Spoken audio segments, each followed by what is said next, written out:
Estamos en vivo www.ladigitalradiomadrid.com, en Twitter @ladigitalradio, en Facebook ladigitalradiomadrid.com. Esta noche con un invitado muy especial desde la ciudad de Bogotá, Colombia, de la cadena NTN24, el periodista venezolano Juan Carlos Aguirre, hoy para comentar distintos aspectos de la realidad de su país, Venezuela. Juan Carlos, bienvenido nuevamente. Conversamos en el segmento anterior, en la primera media hora, todo lo que tenía que ver con el 8 de diciembre, lo que va a ser el 8 de diciembre, la protesta convocada para el 9N de algunos sectores opositores en Venezuela, y dejábamos una pregunta al aire. ¿Habrá aprendido la oposición venezolana la lección sobre el 11 de abril del 2002? Bueno, yo creo que se aprendieron lecciones. Pues primero, que paralizar el país no les conviene, que incitar al odio puede ser un boomerang, les puede pegar bastante fuerte en la cabeza, y creo que eso en parte ocurrió esa noche que volvió Hugo Chávez y los momentos de tensión que se vieron entre el 11 y el 13. Creo que pudieron aprender a saber que hasta cierto punto con desestabilización no van a lograr gran cosa, porque lamentablemente todavía el chavismo o el madurismo controla, y ni siquiera madurismo, hablemos del diodastismo, si vale el término, o el cabellismo o el descabelladismo, controla gran parte de la Fuerza Armada Militar. Entonces yo creo que por las armas, por la desestabilización, mientras la clase de abajo, mientras el sector popular venezolano no sienta de verdad hambre, angustia, rabia, aquí no va a pasar nada. Y eso es algo que no ha terminado de aprender la oposición, y por eso volvemos a prácticamente lo que hablábamos al principio. No han sabido llegarle al sector popular, no han sabido llegarle al pobre, no han sabido llegarle a la autocrítica, incluso para saber que hay cosas que se tienen que cambiar, y quienes son autocríticos entonces los sacan de la mesa de la unidad democrática, los files de opositores, de chavistas, de que saltaron la talanquera. William Ojeda es otra cosa, ojo. O, por ejemplo, o por ejemplo personas que simple y llanamente, se mantienen al margen, son críticos, entonces dicen que son guabinosos. Yo, por ejemplo, te soy sincero, y lo hablaba fuera de esta conversación, y es que hay personas que te pueden preguntar, mira, pero es que es tan fácil criticar, es tan fácil hablar, es tan fácil opinar desde afuera. Lo que pasa es que hay una pequeña diferencia, y a la vez tan grande, que el que está dentro obviamente está viviendo, está disfrutando o está padeciendo, pero eso te lleva a tomar parte o hacia un sector o hacia el otro, o soy chavista o soy opositor. Quienes estamos afuera, que ojo, también pasamos por muchos problemas, y tal vez por eso en algunos casos estamos fuera del país, nos lleva a ver los toros desde la barrera, nos lleva a ver las cosas un poco más en cabeza fría que caliente. Caliente te lleva al apasionamiento, tal vez la cabeza fría te lleva un poco más al análisis y a ser autocrítico. Y traigo esta colación porque en algún momento yo me dejaba llevar, por ejemplo, por todos los trinos que habían en Twitter, por todos los comentarios que eran en Facebook, los correos que me llegaban, las críticas, por ejemplo, para citar uno de los tantos, de Ricardo Sánchez. Ricardo Sánchez, si bien decidió salirse de la mesa de la unidad democrática y tal vez pecó en lavar los trapitos, poner los trapitos al sol en caso de lavarlos dentro de la casa y dejar que se secaran dentro de la casa, sí, puede ser que se fue, valga la expresión coloquial, de bocón, y eso en un momento electoral pues, puede ser un poco contraproducente, o bastante contraproducente, si estamos buscando un bien común más allá de particular. Y creo que las críticas tuvieron que ser internas y buscar cómo solucionarlo de manera interna, o por lo menos esperar a que pasara la elección para gritar a los cuatro vientos, que era lo que se molestaba. Pero el discurso de Ricardo Sánchez, que yo tuve la oportunidad de entrevistarlo hace como 3 meses, pueden ver la entrevista en la página de NTN24, específicamente en la tarde de FDS, baja la cuñita. Lo que él decía es cierto, las críticas que él comenta son ciertas, y es prácticamente parte de lo que hemos venido conversando, o el análisis que hago desde afuera. Cuando critican a Claudio Fermín, por ejemplo, él está diciendo cosas muy serias. Lo que pasa es que no está tomando corazón, no está tomando apasionamiento de uno u otros sectores, sino que está haciendo tal vez un análisis político y social, además que hay que recordar que él es sociólogo. Pero Juan Carlos, yo me atrevería a decir... Como Battistini, por ejemplo, que es un chamo. Battistini es un chamo, y es concejal, y fue el concejal más joven en Venezuela en algún momento, cuando yo todavía estaba en Venezuela incluso. Y él ha dicho cosas muy ciertas, ha sido autocrítico, pero entonces si eres autocrítico, eres un problema, si eres autocrítico, eres un estorbo, y si eres autocrítico, ya eres chavista. Eso es algo que tal vez no aprendieron de ese 11 de abril y que le sigue pasando factura y le va a seguir pasando factura si no escuchan a otros sectores, y además que son sectores jóvenes, que son sectores que Ricardo Sánchez es joven, Paticini es joven, Rafael Alberto es joven. Esas personas están hablando cosas con sentido, pero no les paran porque creen que están guabinosos, que van a saltar la palmaquera en algún momento. Ojo, eso tiene que ser tomado en cuenta, tiene que ser escuchado, y yo creo que lo principal que no han aprendido es hacer autocríticos y darse ver de los errores que pudieron haber cometido en el pasado y que lo siguen cometiendo. Y eso, cuando tú me preguntas que si lo aprendieron de los errores del 11 de abril, creo que si los enmarcamos en un conjunto, creo que simplemente no, por el simple hecho a la vez que no han sido capaces de ser autocríticos y de respetar las opiniones de otros. Y tú no puedes hablar de pluralidad cuando quien te contradice, siendo además del mismo lado, de la misma acera, te está haciendo ver que estás cometiendo un error, te está criticando, te llama al botón, y tú en cambio de aceptarlo, de dialogar, lo que haces es expulsarlo y hablar mal de él. Creo que incluso hay líderes de la oposición que no están directamente dentro de la mesa de la Unidad Democrática, que juntos harían una grandísima oposición, una muy buena, sensata, coherente oposición, y a otro que yo, por ejemplo, ahorita pensando a abuelo del pájaro, metería, por ejemplo, a Icarri. Que además decidió lanzarse a la alcaldía con su propuesta de educación, por ejemplo. Pero ojo, aquí entonces la mesa de la Unidad Democrática dice que el que ganó fue Ismael García, a pesar de que hubo un pocotón de vicios, no lo sé si lo hubo o no lo hubo. Pero yo pienso que mantener la candidatura de Ismael es un gran error estratégico. La gente rechaza a Ismael García. Pero es pésimo, porque es que Ismael no lo quieren los chavistas porque es un traidor, y dentro de la oposición no lo quieren porque fue chavista. Entonces, que no lo quiere ni en su casa al hombre. ¿Cómo le vas a dar tu palestra a este señor? Y precisamente con el amigo del oficialismo, que no voy a mencionar,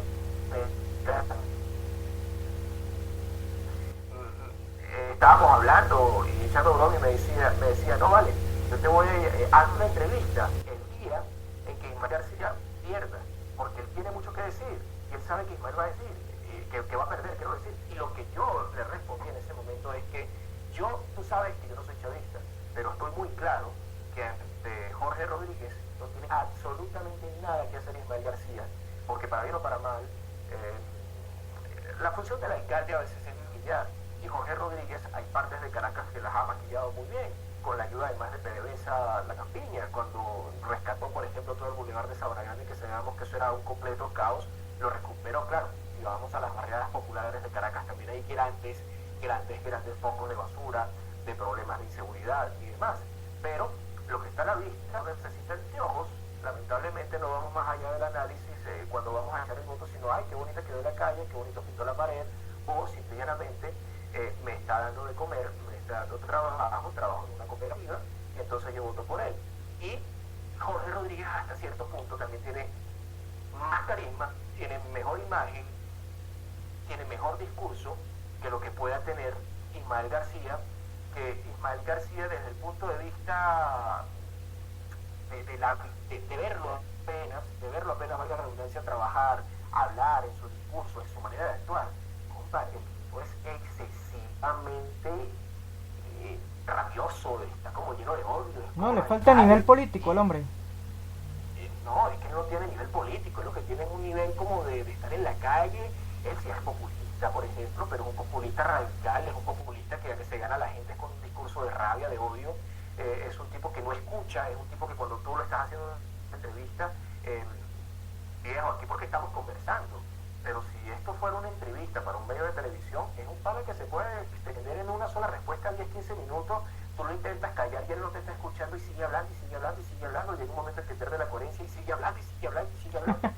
Es una persona que simple y llanamente no tiene capacidad para gobernar, porque no tiene capacidad de escuchar, porque no tiene capacidad de pensar en los demás, sino en sí mismo. Es una persona que no saluda, es una persona que se cree, y valga la expresión, afortunadamente estamos en internet, la verga de Triana, se cree mejor que todo el mundo, y o sea, yo de verdad que yo poniendo votos, y además el que experiencia puede tener desde el punto de vista político, ¿no? En un municipio como Caracas, como Libertador. O sea, una cosa es que haya estado por allá en Maracay, una cosa es que haya sido diputado, una cosa es que haya estado por allá creo que era en La Victoria, pero que tú me vengas a decir que tienes la capacidad de gobernar al municipio Libertador, no lo creo.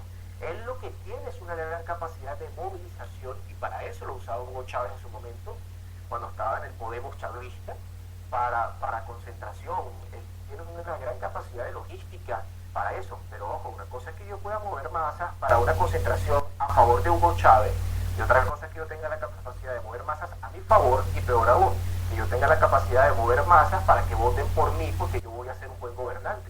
Esas son cosas muy distintas. O sea, ahí de calle va ganando Jorge Rodríguez, pero de calle le va a dar una aplastante derrota, y más aún cuando está dividido. Pues. Bueno, si pasamos a otro tema que tiene que ver con la oposición, que nos encanta conversarlo además en vivo, y es bueno intercambiar ideas.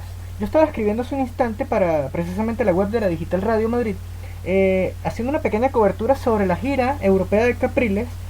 Pasa por el Vaticano, estuvo en Madrid porque hace escala antes de llegar a Roma, publica unas fotografías en internet. Esta visita de Capriles al Vaticano, ¿qué le puede traer de bueno a la oposición? Porque yo no le veo ningún resultado tangible a esto, ¿no?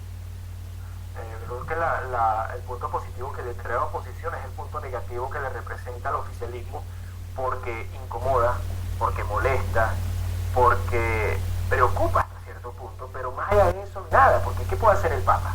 El Papa no va a hablar de discursos políticos, no lo ha hecho ni siquiera Juan Pablo II, menos lo hizo Benedicto XVI, que era un conservador, y menos lo va a hacer el Papa Francisco, que además es latinoamericano, que si bien tuvo sus diferencias con Cristina Fernández y que obviamente él no cree en esa izquierda, tampoco en este momento es un cardenal, es un papa, es el representante de un gobierno que no solamente representa a la iglesia, sino que también es un gobierno político, porque hay que recordar que el Vaticano es un país. Tiene un sillón en la ONU.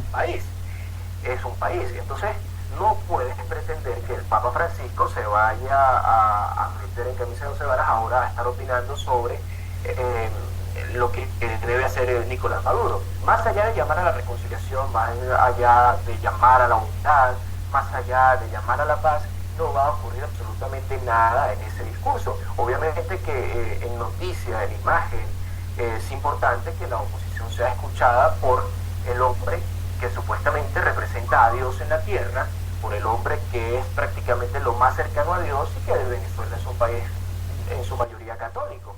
Eso trae aliento, trae paz, trae regocijo, trae como el lero, mira, lo entendió, eso trae. Pero ya, o sea, de resto, ¿qué más te puede dar? ¿Qué más puede hacer una visita de Enrique Capriles? No sé, en mi humilde opinión, tal vez un analista graduado con maestrías y posgrados y doctorados tenga otra visión más. Pero analicemos este pequeño aspecto. Pero, analicemos esto, Juan Carlos, porque quiero que escuches esto. Yo como un votante. Escucha esto. A Capriles lo recibe el Papa, le da 45 minutos de su agenda, una agenda bastante ocupada la de su santidad, es un encuentro privado, pero es resaltante porque es uno de los pocos jefes de Estado que sí se ha atrevido a reunirse con Capriles. Tú has dicho hace un instante, el Papa no solo es un representante religioso, sino es el máximo representante de un poder político que está sobre 900 o 1000 millones de personas. Yo creo que sí tiene algo de importante, ¿no? Este encuentro, no solo a efectos de imagen. Claro, pero también lo atendió Piñera, también lo atendió Juan Manuel Santos, y eso que llevó a que el gobierno se tambaleara, llevó a que hubiese un movimiento telúrico dentro del chavismo. No, llegó a un discurso lleno de odio, lleno de rabia por Nicolás Maduro, que con el pasar del tiempo y el convertir los penes en peces o viceversa, y el poner el ejército con G en una fotografía o en el trinar estupideces, se olvidó lo que había ocurrido en Colombia, se olvidó lo que había ocurrido en Chile, y tarde o temprano se va a olvidar lo que ocurrió en el Vaticano. Son cosas momentáneas, son como espinillitas que le salen en la cara a Maduro y que se echa su cremita, su jaboncito, y ya, y se acabó. Juan Carlos, dos temas. Eso va a pasar más de 2 semanas. Dos temas interesantes que me gustaría tocar rápidamente. Claro que puedes decirnos lo que tengas a bien. Y es, el 14A parece ya no estar en la agenda de la oposición. Parece que no hay más alternativas sino ir a votar. Ese por un lado. Y el otro tiene que ver con el tema económico, porque fíjate que el tema económico, y se me olvidaba la supuesta doble nacionalidad de Nicolás Maduro. Por allí la señora del Consejo Electoral hizo el mandado y parece que lo hizo mal. Ella presentó una documentación, no presentó lo que tenía que presentar de esa documentación, y todavía se dice por allí que Nicolás Maduro no es venezolano, o en su defecto pues tiene la doble nacionalidad. Bueno, vamos de atrás para adelante, empecemos por la nacionalidad. Así como Ibizay Lucena no hizo bien la tarea, no presentó los papeles que debería haber presentado, también la oposición no está cumpliendo con su tarea y la está haciendo demasiado desorganizada. Yo no entiendo, y es una pregunta que siempre hago cuando toco este tema en el programa, y es, bueno, el muchacho nació en dónde? Nació en Cúcuta, nació en Bogotá, nació en Ocaña, nació en Ureña. ¿Dónde nació? Nació en Margarita, nació en la Candelaria o en el Recreo. ¿Dónde nació?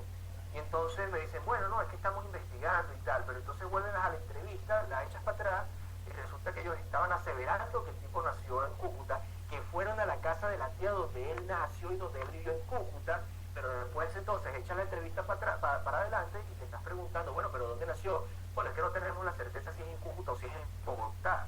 Entonces, entrevisté al embajador Cochés en alguna oportunidad y lo entrevisté en Panamá también ahorita que estuvimos en la cumbre iberoamericana del presidente y me decía, bueno, él nació en Cúcuta y no sé qué y tal. Y después entonces resulta Walter Márquez diciendo que nació en Bogotá y que nació en un barrio de Bogotá. Pero entonces eso fue hace casi un mes, pero entonces entrevistó a Walter Márquez antier, si no estoy mal, y entonces resulta que no saben bien si nació en Cúcuta, si nació en Bogotá. Entonces hay una ambigüedad de respuestas sobre la materia que también hacen perder credibilidad. Que dices que estás frente a la casa donde el tipo nació y resulta que ya no sabes si esa es la casa o si fue en Bogotá, pero entonces tienes un coche que muestra una partida de nacimiento con números de cédula, con números de registro, con firma de un notario, y resulta que el notario para esa época no estaba trabajando allí, resulta que el número de cédula que aparece es de otra persona, y resulta que el número de registro tampoco existe, entonces era algo falsificado, y cuando tú lo vas a preguntar, entonces te dicen, bueno, es que yo no sé si nació en Cúcuta o nació en Bogotá, pero bueno, pero si hace 2 meses estabas asegurando y te sabes cortar las venas que el tipo había nacido en Cúcuta. Entonces, aquí hay una gran descoordinación por ambos lados, porque tú no puedes tener tampoco al sector del gobierno, y menos cuando una autoridad como la presidenta del Consejo Nacional Electoral y por ende la del registro civil, que te diga que nació en una parroquia, Maduro dice que nació en otra parroquia, y el Mamora dice que nació en otra parroquia, y entonces tienes a la oposición diciendo que sí nació en Cúcuta, pero es que también pudo haber nacido en Bogotá, pero también pudo haber nacido en Ocaña, y un día esto me dirán que nació en Santa Marta o en Barranquilla. Entonces, aquí hay un gran problema con la nacionalidad de Nicolás Maduro, que obviamente a él no le conviene despejarlo si fuera colombiano, y si fuera venezolano tampoco, por el simple hecho de que tiene entretenida la opinión pública sobre la nacionalidad de él, mientras que por el otro lado nos siguen metiendo goles en la devaluación, nos siguen metiendo muertos lamentablemente y sembrando venezolanos, lamentablemente no por una enfermedad, sino además por un asesinato, por un homicidio, por robarle unos zapatos, y ese es el gran problema. Entonces, ¿a dónde va la opinión pública en este momento? A seguir en la corriente sobre la nacionalidad de Nicolás Maduro cada vez que salgan con alguna declaración, que además cuando empiezas a indagar y indagar, te das cuenta que ni ellos mismos saben lo que están haciendo, ni saben dónde nació Nicolás Maduro.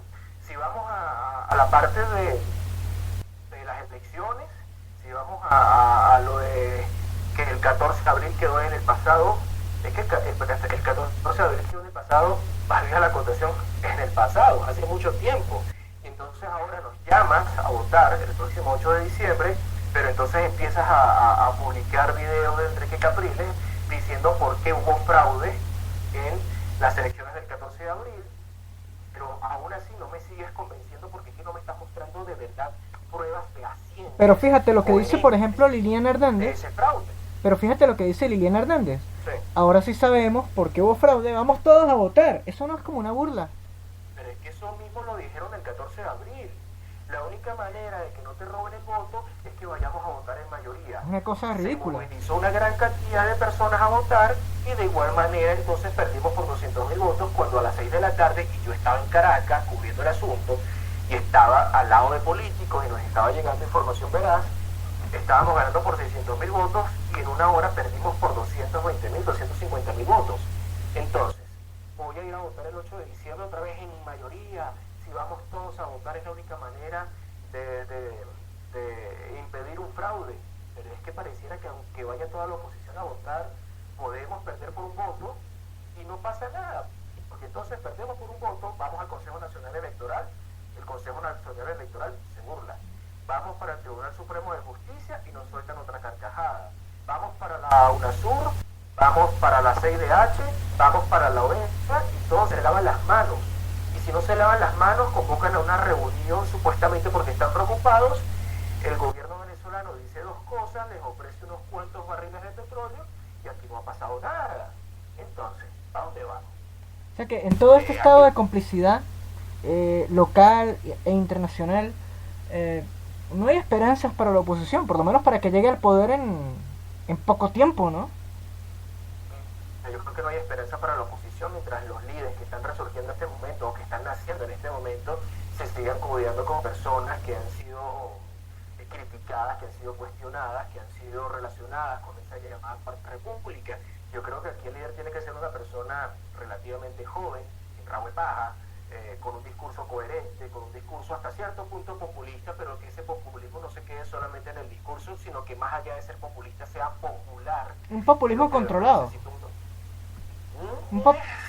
controlado. Es no confundir el populismo con lo popular, y a eso quiero llegar. Es ese populismo tal vez en el discurso de querer llegarle a todos, de ser amable con todos, pero en la esencia que sea popular, que sea algo verídico, que sea algo que el candidato, que la persona que está buscando ser líder vaya a la calle y, como decimos coloquialmente, se monte de pueblo, que esa persona pueda estar en algún momento colaborando, ayudando al que está enfermo, ayudando al que tiene problemas en su barrio, ayudando al que tiene la cañería tapada o al que se le vino el cerro encima.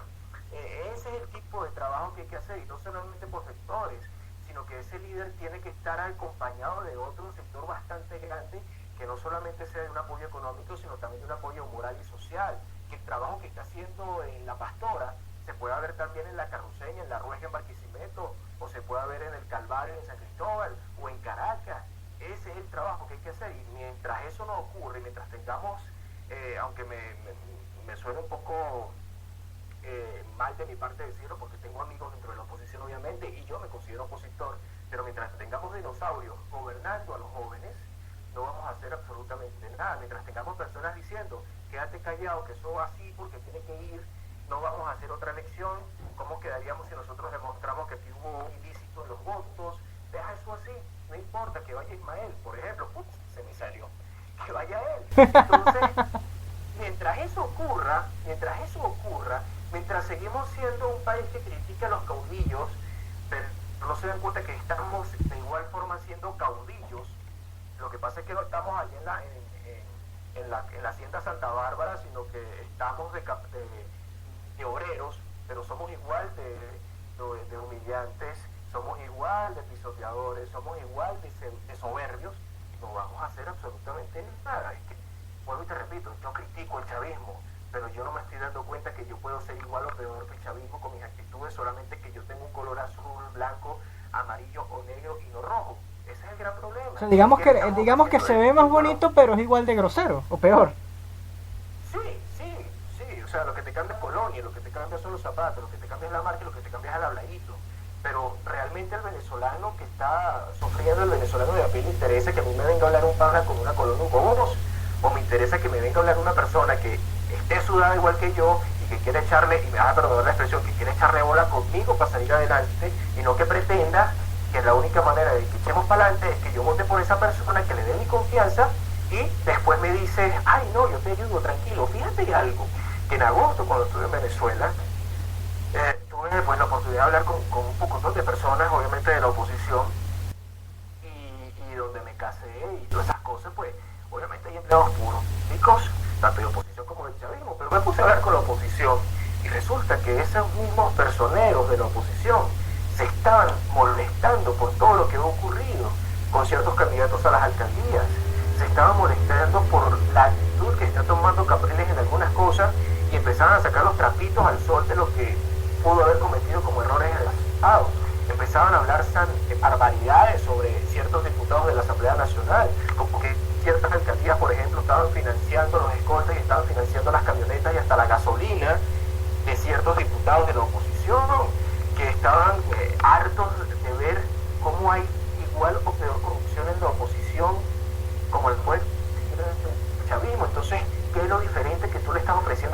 estás actuando de la misma manera.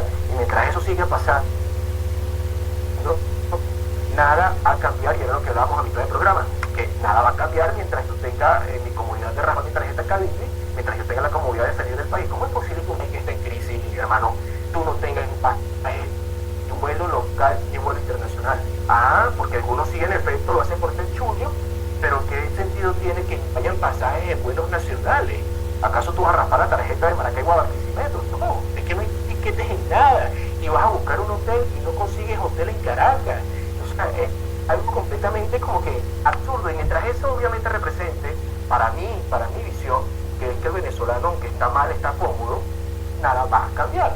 Juan Carlos, la oposición no le ofrezca algo verdaderamente distinto al pueblo venezolano, al soberano, al de a pie, al del barrio, nada va a cambiar.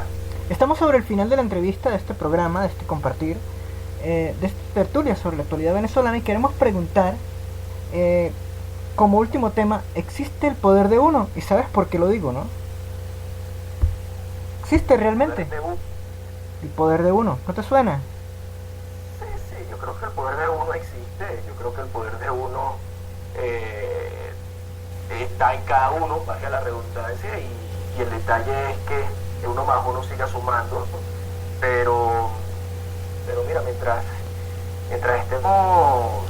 No hay que adoptar a un chavista y educarlo para la democracia. A ver si esto cambia. No hay que adoptar a un chavista y educarlo para la democracia. A ver si Venezuela cambia. Mira, eso lo dijo J. Rendón,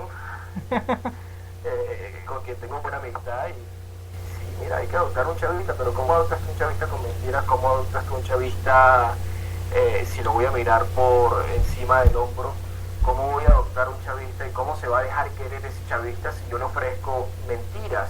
Eso es como cuando te empatas con una novia fea, aunque suene feo, o con una novia que no quieres, pero la quieres tener para decir que tienes novia. Tarde o temprano la muchacha se desilusiona y tú te vas a desilusionar peor, y todo va a terminar. Y eso lamentablemente es lo que le está pasando a la oposición venezolana. Hay unos sectores que son bastante sinceros, pero lamentablemente, insisto, esos dinosaurios que están gobernando a la mayoría de la oposición, los que dirigen los destinos de la oposición, no son realmente, creo yo, nada sinceros en ofrecer amor para esos chavistas que pueden ser adoptados. Yo creo que el trabajo se demuestra con hechos y no con palabras, y la oposición en este momento tiene más palabras que hechos, tiene más llanto, más lágrimas, tiene más imágenes de un golpe en la cara de un diputado a otro diputado, o de una diputada a otra diputada. Pero más allá de eso, ¿qué estás haciendo? Más allá de eso, ¿qué está haciendo María Corina? Además de estar viajando y estar criticando al gobierno y obviamente haciendo denuncias con sentido, pero más allá de eso, ¿qué estás haciendo tú como político? Porque yo como periodista tengo tal vez mi frente de batalla, que es aprovechar las ventanas que pueda tener afuera del país y decir lo que pueda, entrevistar de la manera que pueda, develar lo que pueda, y abrirle los ojos a ambos sentidos, a ambos lados, tanto a la oposición como el chavismo, con entrevistas, con denuncias. Pero como político yo realmente merezco tener un curul en la Asamblea Nacional simple y llanamente por hacer denuncias, por llevar para el rancho, como decimos en el periodismo, y salir ante las cámaras, o realmente tengo que estar haciendo trabajo social, o realmente tengo que estar metido en el barrio escuchando haciendo ese gobierno de calle, pero un gobierno de calle de verdad, una cosa como la que está haciendo Maduro, que también es más politiquería y más tontería y show mediático que otra cosa. 50 segundos. Allí es donde está el problema, allí es donde está el meollo del asunto, y ese poder de uno, esa idea de adoptar a alguien, no tiene sentido. No somos sinceros con ellos, pero peor aún, si no somos sinceros con nosotros mismos y de verdad pensamos en el común y no en lo particular.